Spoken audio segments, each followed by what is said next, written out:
Señal internacional.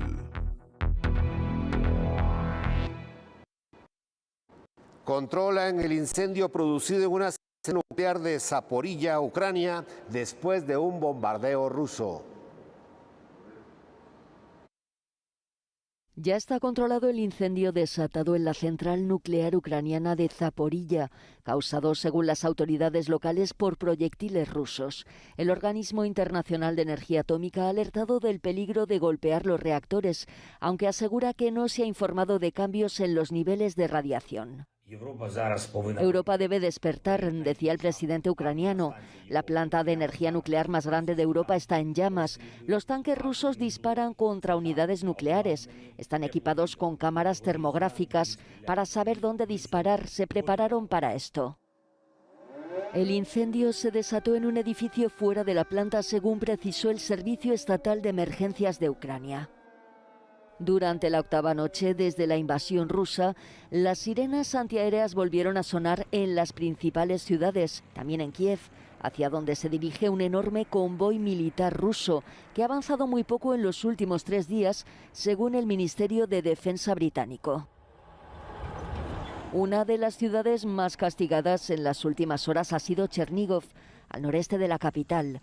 Varios edificios fueron bombardeados, incluido un depósito de petróleo. Murieron 33 civiles y 18 resultaron heridos, según el Servicio de Emergencia Estatal de Ucrania. En la capital, edificios enteros han quedado totalmente destruidos por los bombardeos rusos. Mientras, en la sureña Jersón, la primera gran ciudad tomada por las fuerzas rusas, sus habitantes sufren la falta de comida, agua y medicamentos. Las fuerzas rusas tratan de controlar los importantes puertos del sur y han intensificado el asedio a la ciudad de Mariupol. Mientras, la OTAN refuerza su presencia en su flanco oriental. Estados Unidos ha desplegado a más de 6.000 soldados de forma temporal en Polonia, Alemania y Rumanía. A Rumanía también han llegado esta semana 500 militares franceses.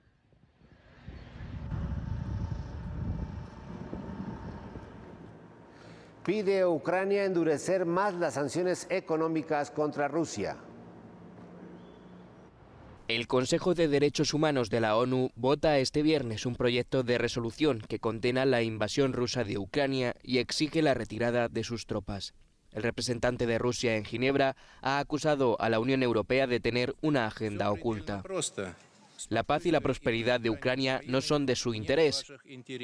Las vidas de los ucranianos de a pie no os interesan. No necesitáis una solución de la situación en Ucrania. El régimen títere del señor Zelensky solo os interesa como medio de presión y es una baza en vuestro enfrentamiento con Rusia. Pero el presidente Zelensky dice que las sanciones por sí solas no son suficientes.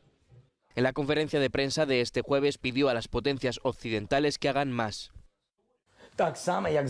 Ahora les pido que cierren el cielo. Y si no tienen la fuerza para cerrar el cielo, entonces denme aviones. Díganme, ¿es algo injusto?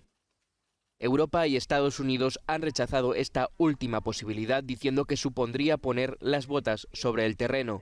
En su lugar cuentan con que las sanciones surtan efecto.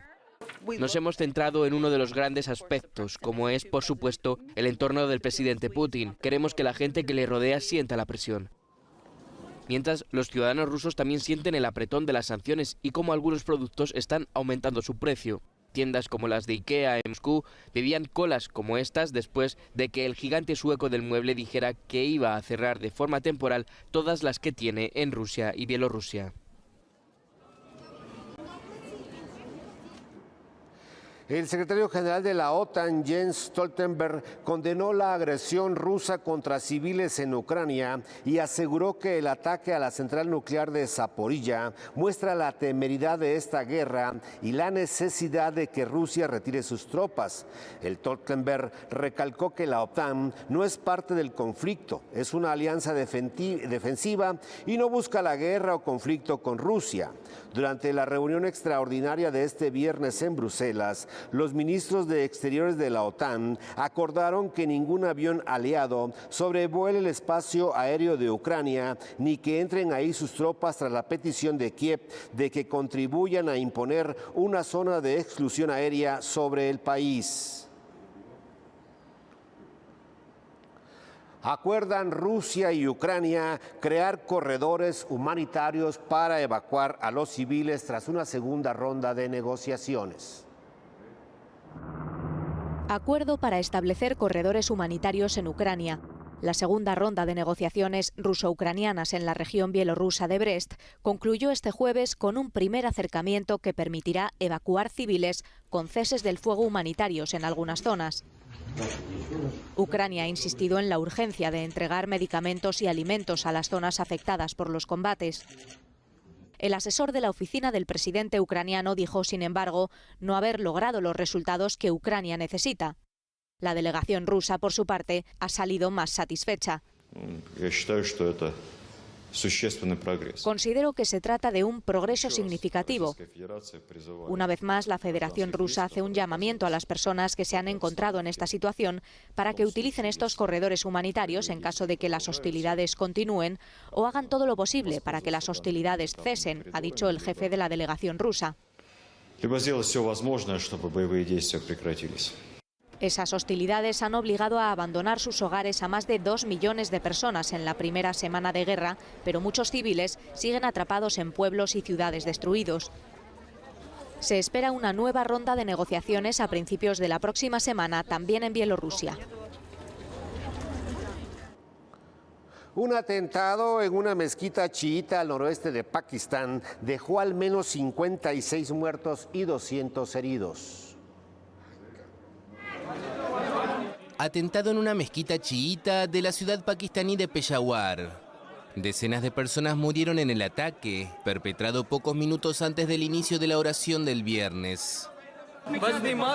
Estaba preparándome para las oraciones. El terrorista que entró primero abrió fuego con una pistola, disparó a las personas una por una y luego se hizo explotar. Varias personas han sido martirizadas y muchas han resultado heridas. La explosión tuvo lugar en la sala principal de la mezquita. Peshawar, a unos 50 kilómetros de la frontera con Afganistán, fue escenario de atentados diarios durante la primera mitad de la década de 2010, pero estos últimos años la seguridad había mejorado mucho.